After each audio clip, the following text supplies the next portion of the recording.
काकोरी के नदवा पुल के पास एक भयानक मंजर था। दो लाशें जमीन पर पड़ी थीं, उनके कपड़े खून से सने हुए थे। पीड़ितों की पहचान रमेश और मनोज के रूप में हुई। उनके जवान चेहरों पर दर्द और डर साफ दिख रहा था। इस क्राइम ने पूरे इलाके में दहशत फैला दी। किसने किया होगा इतना भयानक काम? डर और शक ने लोगों के दिलों को जकड़ लिया। क्या ये एक अचानक हुई हिंसा थी या इसके पीछे कुछ और भयानक राज छुपा था? पुलिस पहुंची और इस केस को सुलझाने में लग गई। ये कोई आम क्राइम नहीं था, ये एक डबल मर्डर था जो उनकी स्किल्स का टेस्ट लेने वाला था। कातिल की तलाश शुरू हो चुकी थी। हत्याओं की खबर आग की तरह पूरे इलाके में फैल गई। पीड़ितों के दोस्त और परिवार सदमे और अविश्वास में थे।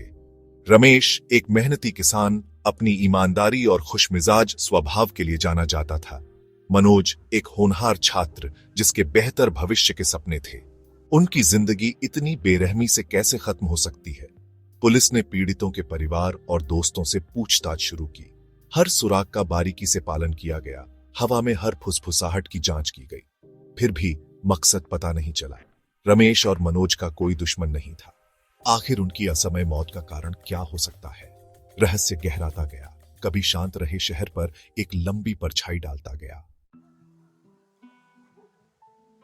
अनुभवी इंस्पेक्टर शर्मा के नेतृत्व में जांच दल ने अथक परिश्रम किया। उन्होंने सुराग के लिए क्राइम सीन की छानबीन की। उनकी नजरें जमीन के हर इंच पर थीं। फॉरेंसिक विशेषज्ञों ने सावधानी पूर्वक सबूत इकट्ठा किए। कातिल का कोई निशान खोजने की उम्मीद में उन पर बहुत दबाव था। मीडिया इस केस से भरा हुआ था और जनता जवाब मांग रही थी। इंस्पेक्टर शर्मा जानते थे कि वक्त बहुत जरूरी है। उन्होंने गवाहों के बयानों को ध्यान से पढ़ा, किसी भी विसंगति, किसी भी सुराग की तलाश में। जांच एक पहेली की तरह थी जिसका हर टुकड़ा एक महत्वपूर्ण सुराग था। लेकिन पहेली अधूरी थी, तस्वीर अभी भी धुंधली थी।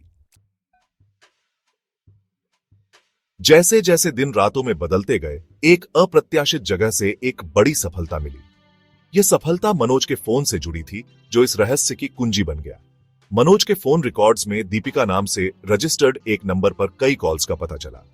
यह नंबर बार बार डायल किया गया था, जिससे यह स्पष्ट हो गया कि दीपिका मनोज के जीवन में एक महत्वपूर्ण व्यक्ति थी। यह रहस्यमय दीपिका कौन थी और मनोज से उसका क्या कनेक्शन था? यह सवाल जांचकर्ताओं के मन में गूंजने लगा। जांचकर्ताओं ने उसे ढूंढने में देर नहीं की। वे जानते थे कि इस पहेली का हल दीपिका के पास ही है।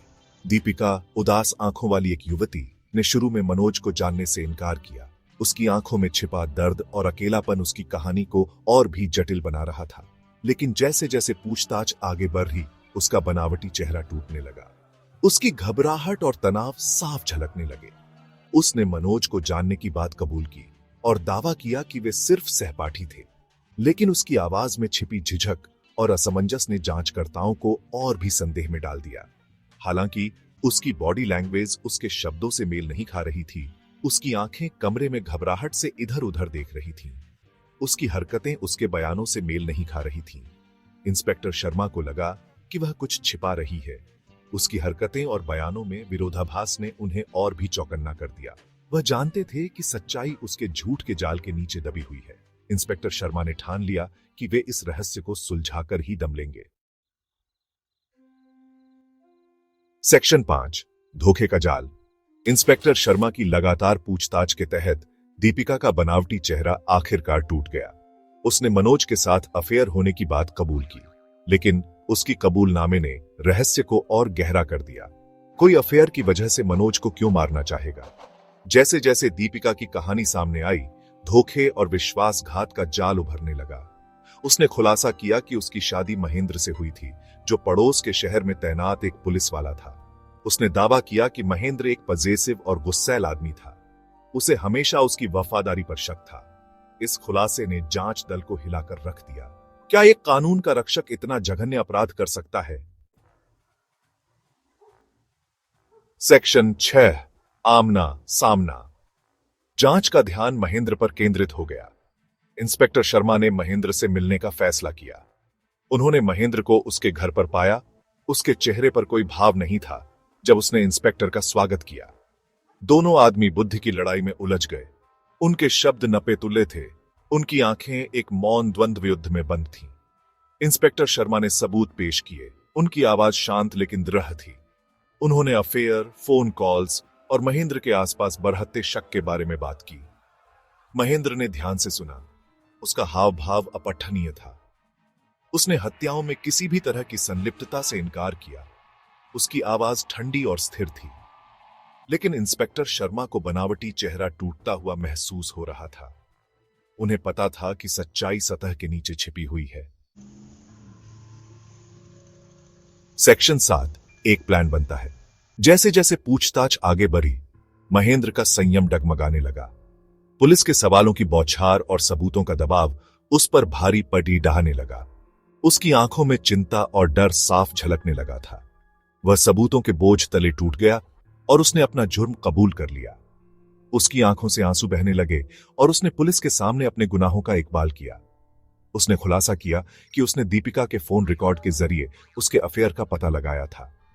यह जानकर उसका दिल टूट गया और उसके मन में बदले की आग जलने लगी। ईर्ष्या और गुस्से में उसने मनोज को खत्म करने की योजना बनाई। उसने अपने दिमाग में एक खतरनाक प्लान तैयार किया और उसे अंजाम देने की ठान ली। उसने दीपिका होने का नाटक करके मनोज को एक सुनसान जगह पर बुलाया था। वह जानता था कि मनोज वहां अकेला आएगा और उसे कोई नहीं देखेगा। फिर उसने मनोज का सामना किया। उसका गुस्सा उबल रहा था।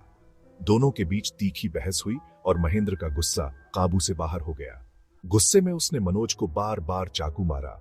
उसका गुस्सा तभी शांत हुआ जब उसने मनोज की आंखों से जान जाती देखी। यह एक भयानक और खौफनाक मंजर था। मनोज के वफादार दोस्त रमेश ने बीच बचाव करने की कोशिश की, लेकिन उसे भी वही भयानक अंजाम भुगतना पड़ा। रमेश की चीखें सुनसान जगह में गूंज उठी। महेंद्र के कबूलनामे ने अनुभवी जांचकर्ताओं की रूह कंपा दी।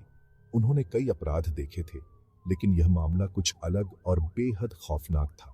अपराध की क्रूरता, सोची समझी योजना भयावह थी। यह एक ऐसा अपराध था जिसने सभी को हिलाकर रख दिया और एक गहरी छाप छोड़ दी।